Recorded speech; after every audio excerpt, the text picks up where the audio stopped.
Hello बच्चों, आज हम बात करेंगे टॉपिक विस्कोसिटी की। राइट, तो आज का हमारा टॉपिक रहेगा विस्कोसिटी। What is viscosity? देखो बेटा, आप लोगों ने फ्रिक्शन पढ़ा हुआ है। जैसे सपोज कीजिए आपने एक बॉडी है, इस पर फोर्स लगा के इसको छोड़ दिया। राइट, इसको फोर्स लगाया, इसको छोड़ दिया, आगे चल के थोड़ी देर बाद ये रुक जाता है। क्यों रुक जाता है? क्योंकि इस पर एक अपोजिंग फोर्स काम करता है। जब ये मोशन में है, राइट, और कुछ दूर जाकर के ये रुक जाता है। क्यों? क्योंकि यहां पर फ्रिक्शन फोर्स लगता है, फ्रिक्शन की वजह से ये रुक जाता है।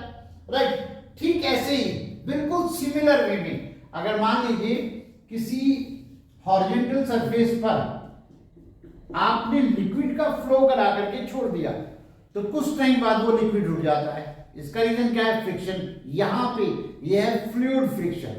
Right, fluid friction. राइट, अब इस बात को हम कैसे सोचते हैं? यहां पे एक्चुअली यहां पे जो फ्रिक्शन काम करता है या यहां पे जो फ्लूइड फ्रिक्शन काम करता है, ये जो फ्लूइड फ्रिक्शन है थोड़ा सा इससे डिफर है। कैसे डिफर है, इस बात को हम कैसे समझेंगे? देखिए, मान लीजिए आपने लिक्विड यहां पे फ्लो कराया, तो लिक्विड की डिफरेंट लेयर्स आप देखिए। यहां पे यहां लिक्विड की डिफरेंट लेयर्स आप देखिएगा, ये देखिएगा डिफरेंट लेयर्स में आपको दिखाता हूं। ये हॉरिजॉन्टल सरफेस है जिसपे लिक्विड फ्लो कर रहा है, और ये डिफरेंट लेयर्स में आपको दिखाता हूं। ये लिक्विड जो होता है वो लेयर्स की फॉर्म में आगे मूव करता है। राइट, तो यहां पे क्या होता है, जो सबसे नीचे वाली लेयर होती है वो उसके मॉलिक्यूल्स तो फ्लोर के साथ चिपक गए।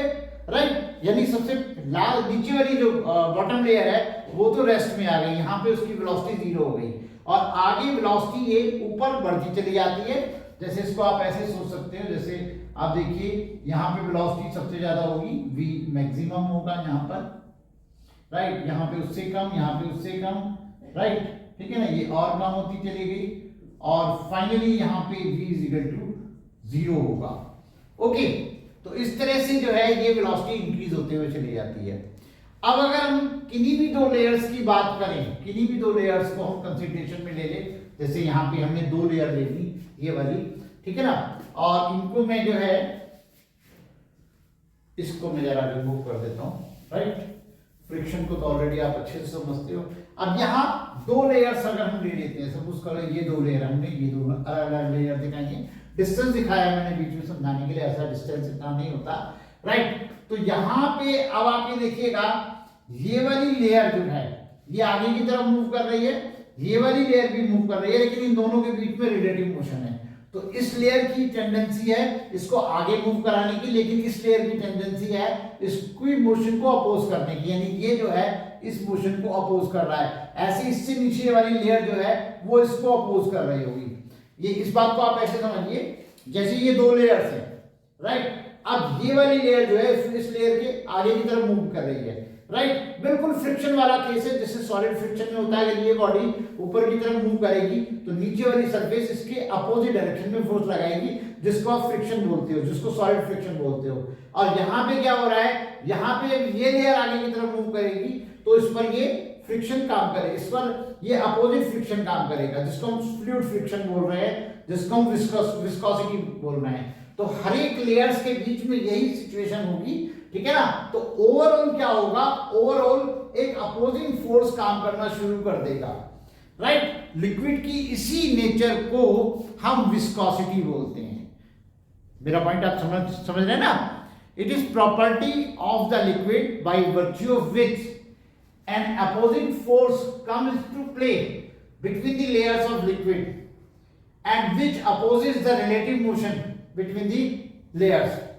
Right, तो ये है, और इस opposing force को, this opposing force is called viscous force और viscosity. Right, तो जब किसी बॉडी का फ्रिक्शन हम समझते हैं, वहां जो फ्रिक्शन होता है वहां पर, और यहां जो फ्लूइड फ्रिक्शन होता है जिसको हम विस्कोसिटी बोल रहे हैं, ये दोनों अलग अलग तरीके से काम करते हैं, लेकिन मतलब यही है कि मोशन को अपोज करते हैं। यही रीजन होता है कि लिक्विड को जब हम हॉरिजॉन्टल प्लेट पर मूव कराते हैं तो कुछ दूर तक तो वो जाता है, उसके बाद वो रुक जाता है। ठीक ऐसे ही किसी भी कंटेनर में या किसी बीकर में या किसी भिगोने में आप स्पून लेकर के उस लिक्विड को चलाना शुरू कर दो, राइट, तो कुछ टाइम तक तो चलेगा, उसके बाद वो रुक जाता है, क्योंकि वहां जो लेयर्स होंगी, कोएक्सियल लेयर्स जो होंगी, उनके बीच में रिलेटिव मोशन होगी और वो उस मोशन को अपोज करेगा और फाइनली वो रुक जाएगा, राइट। अब हम बात करेंगे कि कितना फ्रिक्शन लगता है। जैसे आपको ध्यान होगा जो हम सॉलिड फ्रिक्शन की बात करते थे तो वहां तो फ्रिक्शन की वैल्यू आपकी इक्वल टू म्यू आर आती थी, R is equal to N. वो हमारा मतलब नहीं है बात करने का, वो हमने उस टॉपिक में आपको समझाया हुआ है मैंने उस वीडियो में। यहाँ पे है कि ये जो विस्कस फोर्स है, यानी ये जो विस्कस ड्रैग या विस्कस फोर्स जिसको हम बोल रहे हैं, राइट, ये जो अपोजिट डायरेक्शन में काम कर रहा है, तो कितना इसकी वैल्यू होती, ये मैं आपको यहां पे क्लियर कर रहा हूं। देखिए यहां पे हम इसी को ले लेते हैं, इसी डायग्राम को हम ले लेते हैं। इसमें हमारे पास सपोज कीजिए अगर हम इसकी बात करते हैं यहां से, मान लीजिए ये जो लेयर है ये फ्लोर से x डिस्टेंस पर है, राइट, और इसकी v वेलोसिटी है और ये आपका x प्लस x डिस्टेंस पर है, ठीक है ना, और इसकी वेलोसिटी v प्लस dv है। ओके, तो यहां पर सबसे पहले एक टर्म आप समझ लीजिए कि यहां पर एक टर्म हम यूज करेंगे dv ओवर dx, यानी ये क्या है, change in velocity per unit distance. ये देखिएगा, राइट, मैं इसको लिख देता हूं, change in velocity, change in velocity per unit perpendicular distance, ठीक है ना, परपेंडिकुलर डिस्टेंस, इसको हम बोलते हैं वेलोसिटी ग्रेडियंट, इसको हम बोलते हैं वेलोसिटी ग्रेडियंट, राइट। तो देखिएगा यहां पर जो लेयर्स के बीच में फ्रिक्शन काम कर रहा है, राइट, यानी ये जो विस्कस फोर्स है वो कितना होगा, ये आप देखिएगा। देखिए ये विस्कस फोर्स होगा, विस्कस फोर्स ये डिपेंड करेगा ए पर, area of layers, area of each layer in contact, right, जो एरिया है, राइट, ये जैसे मैंने आपको बताया ये जो एरिया है लेयर्स का, जो एरिया है, ठीक है ना, ये एरिया की हम बात कर रहे हैं, area of each layer in contact लिख देता हूं मैं यहां पे, area of each layer in contact,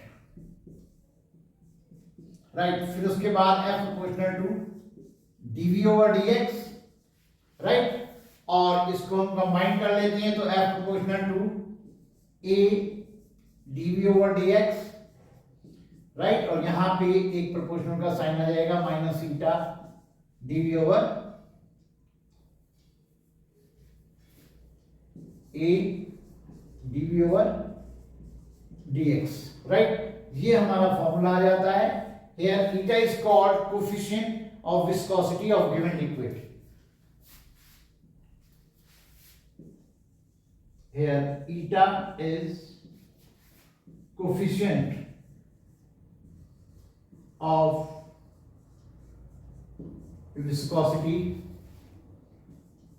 of liquid.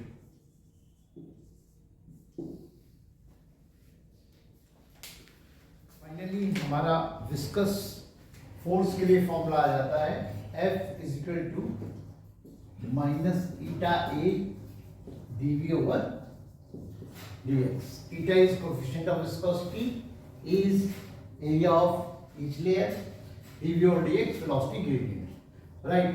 अगर यहाँ पर हम a is equal to 1 ले लेते हैं, dv over dx is equal to 1 ले लेते हैं, तो eta is equal to f, यहाँ मैग्नीट्यूड की बात कर रहे हैं बस, राइट, माइनस साइन में कंसीडर नहीं किया, तो eta is equal to f हमें मिल रहा है। यानी कि इसको हम कैसे डिफाइन करेंगे, इसको हम डिफाइन करेंगे coefficient of viscosity of liquid is equal to the tangential force required to maintain unit velocity gradient between two parallel layers each of unit area, right? मैं इसको लिख देता हूं, coefficient of viscosity of liquid is equal to tangential force required, tangential force required to maintain unit velocity gradient, unit velocity gradient between two parallel layers, between two parallel layers each of unit area, each of unit area, right? तो ये हमारी यहां से हम coefficient of viscosity को define कर सकते हैं, ठीक है बच्चों? विस्कस फोर्स के लिए हमारा फॉर्मूला आ गया minus eta A F is equal to minus eta A dv over dx. यहाँ पे हम इसका पहले डायमेंशन फॉर्मूला निकालेंगे, तो ईटा इज इक्वल टू हो गया F upon A into DV over DX, right? यहाँ पे हम इसका डायमेंशन फॉर्मूला निकाल लेते हैं। फोर्स के लिए हो गया M L T minus two, area आपका एल स्क्वायर हो गया, ये आपका एल टी माइनस वन हो गया अपॉन एल हो गया, राइट? तो यहाँ पे आपका जो है ये बन जाएगा, इस एल से एल खत्म हो गया, ये आपका हो गया एम, ये ऊपर चला गया एम एल माइनस वन, और ये टी ऊपर चला गया टी माइनस वन। तो ये डायमेंशनल फॉर्मूला हो गया कोफिशिएंट ऑफ विस्कोसिटी का, राइट? अब यहीं पर हम इसकी यूनिट भी निकाल लेते हैं, देखिए किस तरीके से।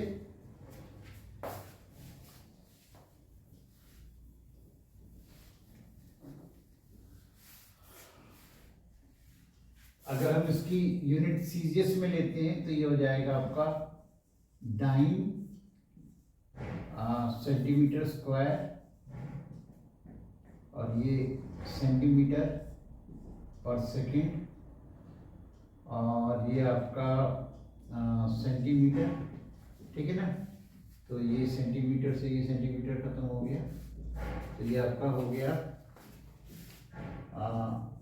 Dyne centimetre minus two, right? और ये सेकेंड, ठीक है ना?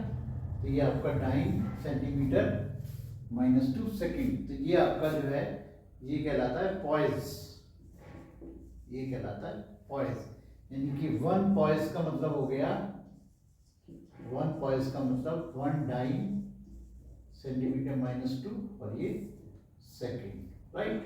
ठीक है ना? इस ये आपका सीजीएस में हो गया, सीजीएस सिस्टम हो गया, सीजीएस सिस्टम में लिख देता हूं यहाँ पे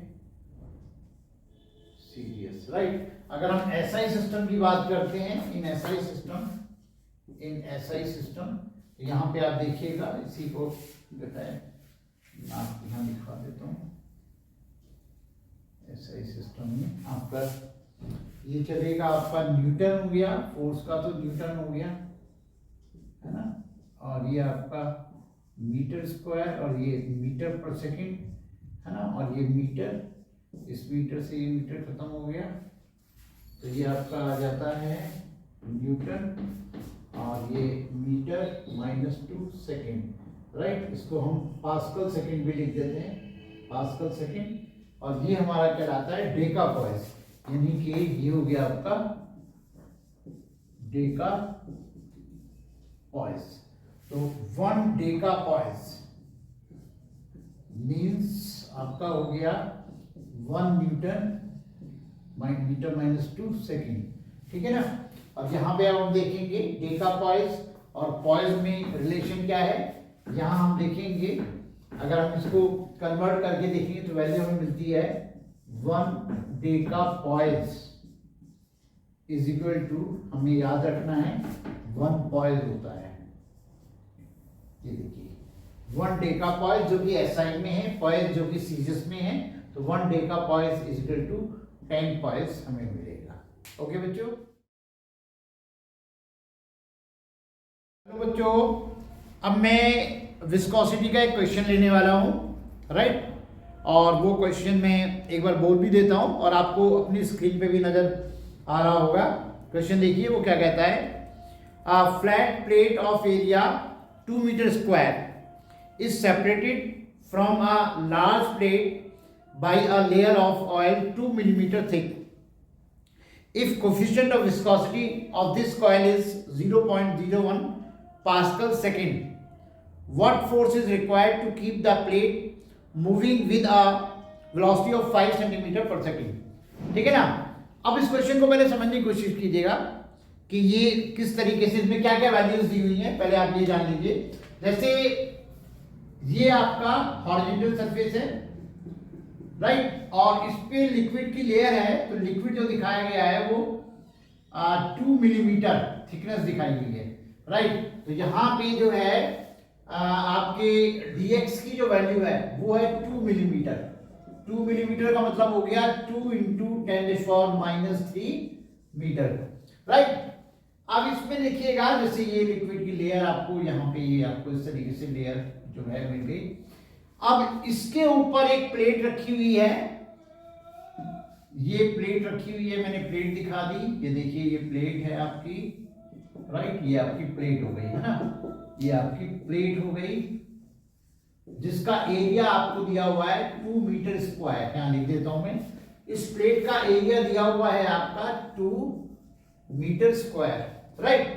उसके बाद कोफिशिएंट ऑफ विस्कोसिटी लिक्विड का दिया हुआ है, ये जो लिक्विड है, राइट, इसका कोफिशिएंट ऑफ विस्कोसिटी आपको दिया हुआ है 0.01 पास्कल सेकेंड, राइट। और इस प्लेट को इस तरीके से खींचा जा रहा है, इस तरीके से, राइट। तो जब प्लेट को इस तरफ खींचा जाएगा तो विस्कस फोर्स इस डायरेक्शन में काम करेगा, राइट। तो ये अप्लाइड फोर्स P मान लेते हैं, विस्कस फोर्स F।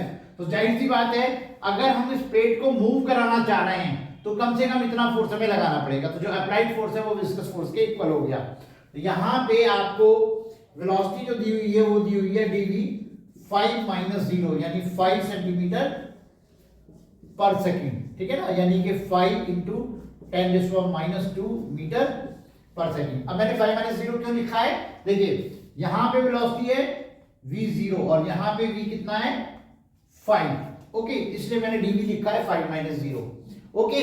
तो यहां एक बात बहुत अच्छे से समझ लेनी है, जब ये मोशन में होगी तो विस्कस फोर्स या विस्कस ड्रैग इस डायरेक्शन में लगेगा, तो ये फोर्स जो है हमारा एटलीस्ट इसके बराबर होना चाहिए, ओके। तो हमारा फॉर्मूला है विस्कस फोर्स का, यानी अप्लाइड फोर्स हम जो निकालेंगे P=F के बराबर होगा, जो कि ईटा A dv/dx होगा। अब हम इसको सॉल्व कर देते हैं। यहाँ ईटा की वैल्यू आपको दे रखी है 0.01 और एरिया आपको दे रखा है 2, dv की वैल्यू आपको दे रखी है 5 इंटू 10⁻² और आपके पास dx है 2 इंटू 10⁻³, राइट।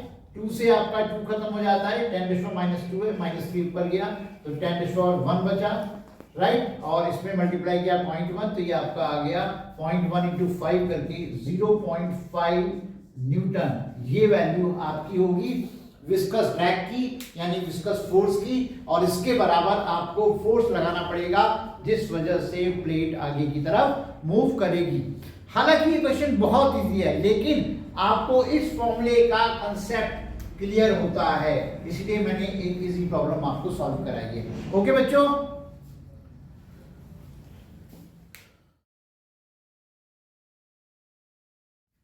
हेलो बच्चों, मैं क्वेश्चन लेता हूं विस्कोसिटी का आपके एनसीईआरटी का, राइट। तो देखिए क्वेश्चन है हमारा, आपकी स्क्रीन पे भी क्वेश्चन आ रहा होगा, मैं एक बार बोल देता हूं। A metal block of area 0.10 metre square is connected to a 0.01 kg mass via string that passes over a massless and frictionless 0.01 kg pulley as shown in the figure। जरा इस बात को आप समझ लीजिए, जैसे यहाँ पे टेबल का हमने एक सिरा दिखा दिया और यहाँ पे आपके पुली लगी हुई है। ओके, हमने यहाँ पर एक मास रखा हुआ है, ठीक है ना, और ये यहाँ बीच में ये जो है लिक्विड भरा हुआ है, ठीक है ना। तो ये पुली के अक्रॉस ऐसे जाके ऐसे हैंग करा रखा है। तो दैट मीन्स इस वेट की वजह से जो है ये ब्लॉक इस तरह से खींचेगा, राइट। तो इसमें क्या क्या चीजें मैंने अभी आपको बताई हैं। इसमें जो मेटल ब्लॉक का नीचे का एरिया है वो आपका दिया हुआ है 0.10 मीटर स्क्वायर, और ये जो मास आपको दिया हुआ है ये दिया हुआ है 0.01 केजी, राइट, ये आपको दिया हुआ है, ठीक है ना। तो अब क्या है, ये ब्लॉक जो है, ये ब्लॉक इस वेट की वजह से ऐसे जाएगा, लेकिन यहाँ पे लिक्विड भरा हुआ है। ये लिक्विड जो है इसको इस तरीके से जो है विस्कोसिटी की वजह से ये ऐसे अपोज करेगा इस तरीके से, राइट। तो पूरे न्यूमेरिकल को आप ध्यान से समझेंगे, ठीक है ना बेटा। तो अब इसमें क्या है और क्या क्या जो चीजें दी हुई है मैं एक बार लिख लेता हूं। यहाँ पे ए आपका हो गया 0.10 मीटर स्क्वायर, और मास आपका हो गया 0.01 केजी, राइट। और उसके बाद a liquid with a film thickness 0.3 metre is placed between the block and the table. तो ये जो लिक्विड की थिकनेस दी हुई है, यानी इसको हम dx बोलेंगे, जो आपको दिया हुआ है 0.3 mm, जिसको हम लिख सकते हैं 0.3 into 10⁻³ मीटर, ठीक है ना। When released, the block moves to the right with a constant speed of 0.085 metre पर सेकेंड की स्पीड से ये जो है 0.085 की स्पीड से नीचे की तरफ जा रहा है, यानी ये ब्लॉक भी उसी स्पीड से जाएगी, ठीक है ना। तो ब्लॉक की स्पीड जाने का मतलब है ये वाली जो ऊपर की लेयर है ये 0.085 की स्पीड से आगे बढ़ेगी और नीचे की लेयर तो रेस्ट में है ही, ठीक है ना। और इस रिलेटिव मोशन की वजह से ऐसे विस्कस फोर्स लगेगा, यानी इधर जो फोर्स लग रहा होगा, ये वाला जो फोर्स लग रहा होगा, एटलीस्ट इसके बराबर होना चाहिए, ओके, तभी ये बॉडी मूव करेगी। यहाँ पे आपको दिया हुआ है, आपको dv आपको दे रखा है 0.085 माइनस 0, यानी कि 0.085 मीटर पर सेकेंड, ठीक है ना। और कोफिशिएंट ऑफ विस्कोसिटी इस लिक्विड का दिया हुआ है वो है हमारा 0. अच्छा, ये viscosity of liquid is the हुई है, अच्छा ये पूछी है, ये वैल्यू आपसे पूछी गई है, ओके। कोफिशिएंट ऑफ विस्कोसिटी आपसे पूछा गया है और जी आपको दे रखा है 10 मीटर पर सेकेंड, ठीक है ना। तो इसके कंसेप्ट को समझिए कि कम से कम इस ब्लॉक पे इतना फोर्स लगाना पड़ेगा, कितना, विस्कस ड्रैग के बराबर, विस्कस फोर्स के बराबर। तो इसको कैसे सॉल्व करेंगे, देखिए F इक्वल टू हो गया ईटा A dv ओवर dx, और यही आपका जो फोर्स मैंने यहाँ दिखाया है जो कि T इक्वल टू mg के बराबर होगा, ठीक है ना, यही आपका विस्कस फोर्स होगा, ओके। तो यहाँ पे आपका mg के बराबर आ गया, तो ये हम लिख लेते हैं, यहाँ पे F की वैल्यू mg हो गई, तो mg is equal to eta A dv over dx, okay. mg ये आपका m होता है 0.01 इंटू 10 और is equal to eta A आपको दिया हुआ है 0.10 और dv आपको दिया हुआ है 0.85 है ना, और dx की वैल्यू ये आपको दी हुई है 0.3 इंटू 10⁻³, राइट। और यहां से अब आपका अननोन कितना रहेगा, अननोन आपका रहेगा कोएफिशिएंट ऑफ विस्कोसिटी, राइट। जब इसको आप पूरा सॉल्व करेंगे तो ये वैल्यू आपको मिल जाएगी बेटा, ईटा इज इक्वल टू, मैं डायरेक्ट ये वैल्यू लिख रहा हूं 3.5 इंटू 10⁻³ पास्कल सेकेंड, ये वैल्यू आपको मिलेगी, ओके। तो पूरा कंसेप्ट ये न्यूमेरिकल, ये एनसीईआरटी का क्वेश्चन है, ठीक है ना, सॉल्व एग्जांपल है जो आपको दिया हुआ है। तो यहाँ पे आप कैलकुलेशन की भी आपको प्रैक्टिस करनी चाहिए प्रॉपर्ली, मैंने तो डायरेक्ट लिखा है, लेकिन आप इसको प्रॉपर, आप लोगों को कैलकुलेशन में बड़ी दिक्कत आती है, लेकिन कैलकुलेशन की प्रॉब्लम एक अलग प्रॉब्लम है और फिजिक्स के कंसेप्ट को समझना वो एक अलग प्रॉब्लम है। दोनों बातें अलग अलग है, इस बात का ध्यान रखिएगा। ओके ओके बच्चों।